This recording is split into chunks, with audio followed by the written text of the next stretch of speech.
نماز کے بغیر جو اپنی زندگی گزارتے ہیں ان کی زندگی میں سوائے ٹینشن اور دکھ کے اور ہو کیا سکتا ہے؟ خشوع کے ساتھ نماز کرنا سیکھو. نماز پڑھنے کے بعد آپ ہلکے پھلکے پاؤ گے اپنے آپ کو. رقت کے ساتھ اللہ کے حضور گڑ گڑاتے ہوئے سجدے کرو, اس کا اپنا سرور پاؤ گے. اللہ اکبر. لیکن ایک بندہ کہے کہ جناب میں نماز پڑھتا ہوں لیکن ایسی کیفیت تو پیدا نہیں ہوتی, تو شیطان اس کو کہتا ہے کیا فائدہ ایسی نماز پڑھنے کا. لوگ بھی کہتے ہیں فلاں بندے سے یہ جرم بھی سرزد ہوتا ہے, نماز بھی پڑھتا ہے, اس کی نماز کو مورد الزام بناتے ہیں. تو بندہ بھی کہتا ہے چھوڑے, نماز نے مجھے کیا فائدہ دیا. لیکن کہا نہیں, نماز نہیں چھوڑنی. پہلے فرمایا نماز میں خشوع کرتے ہیں, یہاں فرمایا نماز کی محافظت کرتے ہیں. اگر کسی وجہ سے خشوع پیدا نہیں ہوتا چھوڑتے پھر بھی نہیں ہے. یہ اللہ کا فریضہ ہے. محدث کچھوچوی علیہ رحمہ سے ان کے ایک مرید نے کہا حضرت نماز پڑھتا ہوں لطف نہیں آتا, مزہ نہیں آتا. تو آپ نے حیرت سے کہا کہ اس کے باوجود پڑھتے تو ہو؟ کہا جی وہ تو اللہ کا حکم ہے, وہ تو پڑھتا ہوں. تو محدث کچھوچوی علیہ رحمہ جھومنے لگے, کہا واہ واہ, تم لطف کے بندے نہیں اللہ کے بندے ہو. تمہیں سرور نہیں آتا پھر بھی پڑھتے ہو, اس کا مطلب ہے تم سرور کے لیے, مزے کے لیے, لطف کے لیے نہیں پڑھتے, تم تو اللہ کے لیے پڑھتے ہو. اللہ اکبر. تو بندہ سرور نہیں بھی آ رہا پھر بھی اپنے آپ کو کھینچ کے لا رہا ہے مسجد کے اندر. خیال تنگ کر رہے ہیں پھر بھی مصلی پہ اپنے آپ کو کھڑا کر رہا ہے. سوچیں اس کو آوارہ پتے کی طرح کبھی ادھر پھینکتی ہیں کبھی ادھر پھینکتی ہیں, لیکن پھر بھی وہ کھڑا ہوا ہے کہ میں نماز پوری کر کے جانی ہے. بار بار کبھی بھولتا ہے لیکن پھر دوبارہ نیت مان کے کھڑا ہو جاتا ہے, نہیں میں پوری کر کے جانی ہے. یہ کیوں کرتا ہے؟ میرے اللہ کا حکم ہے.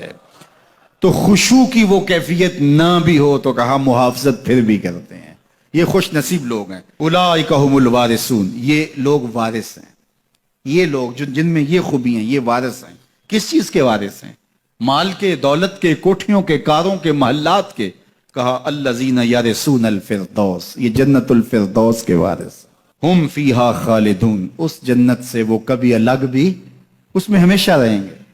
چونکہ موت کو بھی موت آ چکے گی, اب موت بھی نہیں, اب ہمیشہ رہیں گے. اللہ تعالیٰ فرمائے گا اَرَضِیتُم, جنتیوں کیا راضی ہو؟ اہل جنت کیا تم راضی ہو؟ تو وہ کہیں گے ہمیں کیا ہوا کہ ہم راضی نہ ہوں, ہمیں تو وہ ملا جس کا ہمیں تصور بھی نہیں تھا.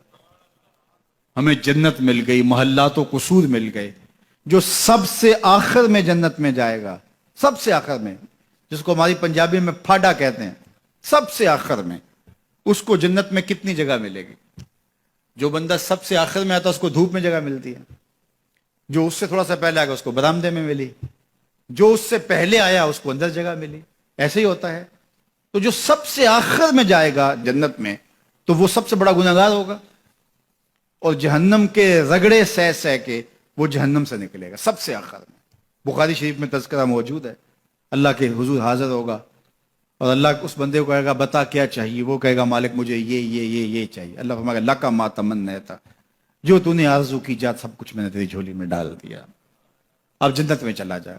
اب اس کو تو یہ ہوگا سایہ دیوار میں جگہ مل جائے تو غنیمت ہے, جنت کے کسی درخت کے نیچے جھونپڑا لگا لوں تو کافی ہے, چلو کوئی 2 مرلے کا 3 مرلے کا کٹھیا بھی مل جائے تو کافی ہے. اس کے لیے تو اتنا ہی کافی کہ جہنم سے نکل گیا. لیکن اس کو کہا جائے گا جا جنت میں چلا جا, اور تیرے لیے جنت میں دنیا سے 10 گنا جگہ ہے. دنیا سے, بخاری کی روایت, 10 گنا جگہ. یہ 7 بر اعظم پہ پھیلا ہوا جہاں, اور اس کو 10 سے ضرب دے, اتنی جگہ اس کی ہے جو سب سے آخر میں جائے گا. جب اللہ یہ فرمائے گا تو وہ کہے گا اتسخر وانت الملک, میرے رب تو مجھے رب ہو کے مذاق کر رہا ہے, مالک ہو کے مجھ سے مذاق کر رہا ہے, بادشاہ ہو کے مجھ سے مذاق کر رہا ہے. اس کو لگے گا ہی نہیں کہ مجھ کو, میں ساری زندگی پاپ کرنے والا لیکن ایمان کا چراغاں تو اندر تھا. اللہ اکبر. آج نکلے گا تو جنت میں سب سے آخر جانے والے شخص کو کتنی جگہ ملے گی؟ دنیا سے 10 گنا جگہ دنیا سے سب سے آخری شخص کو, پھاٹے شخص کو ملے گی. پھر بلال حبشی کی جاگیروں کا عالم کیا ہوگا, ابو بکر و عمر کی جاگیروں کا عالم کیا ہوگا, بابا فرید گنج شکر, داتا گنج بخش علی اجویری, شیخ احمد مجدد الف ثانی کی جاگیروں کا عالم کیا ہوگا. مالک کے حضور جب بندہ عزت سے سر جھکا دیتا ہے اللہ کی رحمتیں بندے پہ نازل ہوتی ہے. ایک روایت میں آتا ہے جب بندہ نماز کے لیے کھڑا ہوتا ہے, ابھی اس نے سجدے میں جانا ہوتا ہے, ابھی وہ قیام ہی کرتا ہے, اللہ فرماتا ہے میرے بندے کے گناہ جو ہیں اس کے بدن سے نکال کے ایک سمت کر دو تاکہ میرا بندہ اس حالت کے اندر میرے حضور حاضر ہو کہ وہ گناہوں سے پاک اور صاف ہو۔ حضرت نبی رحمت صلی اللہ علیہ وآلہ وسلم فرماتے ہیں کہ پھر اس کے سارے گناہ اس کے بدن سے اتار کے ایک سمت رکھ دی جائے اور بندہ مصلی پہ سبحان ربی العالی کے نغمے الاپتا ہے، رکوع کرتا ہے، سجدے کرتا ہے۔ جب سلام پھیر کے نماز ختم کر کے دعا کر کے جانے لگتا ہے تو فرشتے عرض کرتے ہیں مالک یہ جو گناہ اتار کے ایک سائڈ پہ رکھے تھے یہ دوبارہ اس کو دے دیں؟ اللہ فرماتا ہے جس کی جھولی سے گناہ نکال لیے تھے دوبارہ اس کی جھولی میں نہیں ڈالیں۔ اللہ اکبر۔ اور ایک روایت کے لفظ ہیں کہ جب بندہ نماز کے لیے کھڑا ہوتا ہے اس کے کندھوں کے اوپر سارے گناہ آ جاتے ہیں اور اس کے سر کے اوپر گناہ آ جاتے ہیں۔ جب رکوع میں جاتا ہے تو کندھوں والے گناہ گر جاتے ہیں اور جب بندہ سجدے میں سر رکھتا ہے تو اللہ تعالیٰ اس کے سارے گناہوں کو ختم کر دیتا ہے اور وہ بالکل پاک ہو جاتا ہے۔ حضرت سلیمان فارسی ایک دن ایک درخت کے نیچے کھڑے تھے، آپ نے درخت کی شاخ کو پکڑ کے جنبش دی، حرکت دی، موسم خزاں تھا، درخت کی شاخ کے سارے زرد پتے گر گئے۔ ایک صحابی پاس کھڑے تھے، انہیں پوچھنے لگے عثمان تو نے مجھے پوچھا نہیں کہ میں نے درخت کی شاخ کو یوں ہلایا کیوں ہے؟ انہوں نے کہا اچھا پھر آپ بتا دیں کہ آپ نے درخت کی شاخ کو یوں کیوں ہلایا ہے؟ کہا سنو پھر ایک دن میں اور چند صحابہ حضور کے ساتھ جا رہے تھے، رستے میں ایک درخت آیا، اس کے نیچے حضور کھڑے ہوئے، حضور نے اس طرح درخت کی شاخ کو پکڑ کے ہلایا، یوں پتے جھڑ گئے، ہم اس منظر کو دیکھتے رہے۔ حضور علیہ السلام نے فرمایا سلمان فارسی تو نے مجھے پوچھا نہیں کہ میں نے اس درخت کی شاخ کو یوں کیوں ہلایا ہے؟ تو میں نے عرض کی حضور آپ بتا دیں کہ آپ نے کیوں ہلایا ہے؟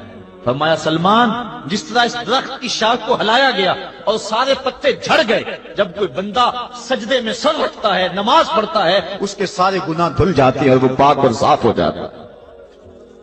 ایک دن فرمایا صحابہ اگر کوئی بندہ اس کے گھر کے سامنے سے نہر گزرتی اور وہ دن میں 5 مرتبہ اس نہر کے اندر غسل کرے تو بتاؤ اس کے بدن کے اوپر کوئی میل کچیل رہ جائے گا؟ عرض کی نہیں۔ فرمایا اس طرح جو 5 نمازیں پڑھتا ہے اس کے بدن کے اوپر گناہوں کا میل نہیں رہتا۔ فرمایا الصلاۃ معراج المومنین، نماز مومنوں کا معراج ہے۔ عماد الدین الصلاۃ، نماز دین کا ستون ہے۔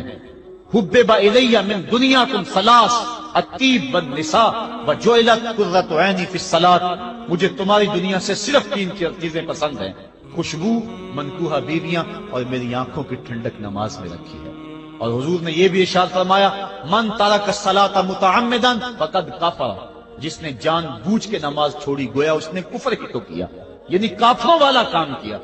حضرت امام فخر الدین رازی نے تفسیر کبیر میں لکھا حافظوا علی الصلوات والصلاۃ الوسطی، اس آیت کریمہ کے تحت ایک عورت مدینے کی گلیوں میں چیخ رہی ہے اور کہنے لگی مجھے حضور کے در کا پتہ بتاؤ۔ حضور کی چوکھٹ کا پتہ بتلایا گیا، وہ حاضر ہوئی۔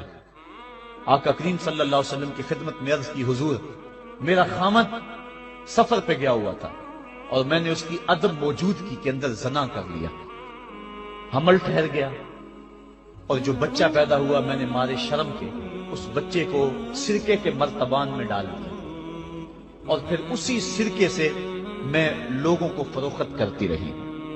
اب جب کہ میرا ضمیر جاگا ہے میں آپ کی خدمت میں حاضر ہوئی، مجھے بتایا جائے کہ میرے گناہ کا بھی کوئی کفارہ ہے۔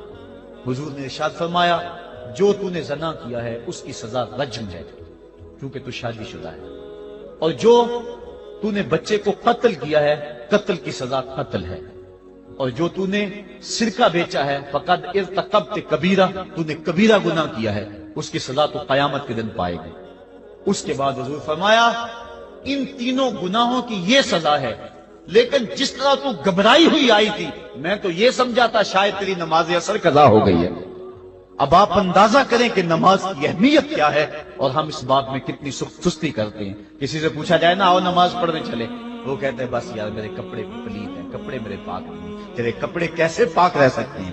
تو اللہ کے حضور جھکنا نہیں جانتا، تیرے کپڑے بھی پلید ہیں، تیرا دل بھی پلید ہے، تو اس کے حضور جھک کے تو دیکھ، تن بھی ستھرا کر دے گا، تیری روح کو بھی پاکی دے دے گا، تیرے قلب کو بھی طہارت بخش دے گا۔ تو اس کے حضور آ جھک، اس کے حضور سجدوں سے اللہ کے حضور خراج پیش کر اپنی محبتوں کا۔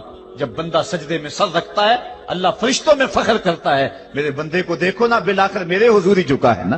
کتنے گناہ کیے اس نے، کتنے جرم کیے اس نے، لیکن بالآخر میرے حضور آیا اور اپنے گناہوں کی معافی مانگتا ہے۔ فرشتوں گواہ ہو جاؤ، میں نے اپنے اس بندے کی مغفرت فرما دی۔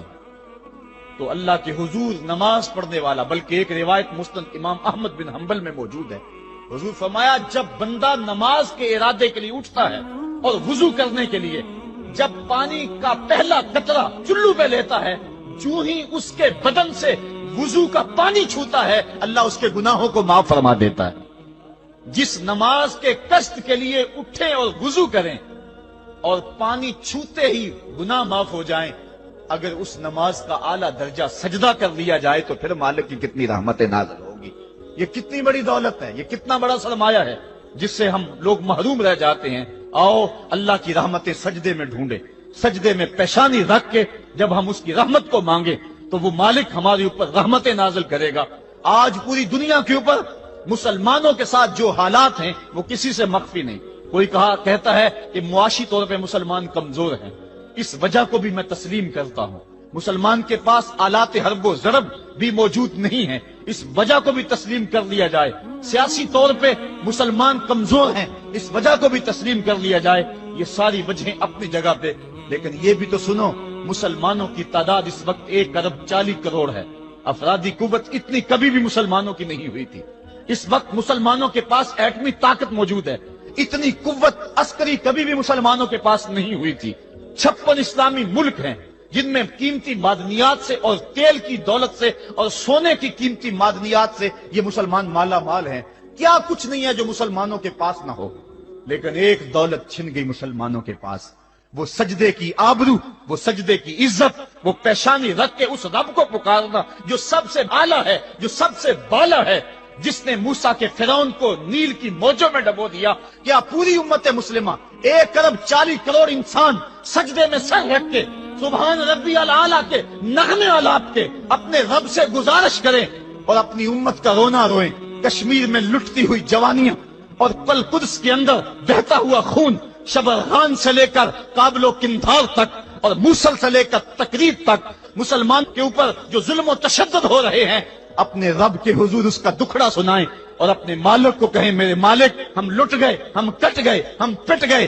اسلحے بھی موجود، افرادی قوت بھی موجود، سیاسی طاقتیں بھی موجود، لیکن اس کے باوجود مسلمان دبتا چلا جا رہا ہے۔ اسی کشتی کو ہے خوف تلاطم صدحیف منہ موڑ دیے تھے جس نے بڑھتے ہوئے طوفانوں کے، جو 300 ہو کر جرأت اور وہ طاقت اور وہ عظیمت کی داستانیں رقم کرتے ہیں کہ مالک تو بھی اس دن کو یوم فرقان کہہ کے پکارتا ہے۔ آج وہ امت بیچ منج دار کے اس امت کی کشتی ہچکولے کھا رہی ہے۔ ہماری فریاد، ہمارا استغاثہ تیرے سے ہے، میرے مالک ہمارا کھویا ہوا وقار بحال کر دے اور اس امت کو اس مرتبہ کمال تک پہنچا دے جس مرتبہ کمال تک یہ امت پہلے پہنچی تھی، اور ان کا کھویا ہوا وقار بحال کر دیا جائے۔ آج بھی ہم اگر سجدوں سے اپنے رب کو منا لیں اور وہ روٹھا ہوا رب آج بھی ہماری مدد کے لیے آ جائے تو پھر کوئی قوت، کوئی طاقت ہمیں نہیں لتاڑ سکتی۔ آئیے ہم سجدے سے اپنے مالک، اپنے خالق اور اپنے رازق کے حضور اپنی محبتوں اور اپنی الفتوں کا خراج پیش کریں۔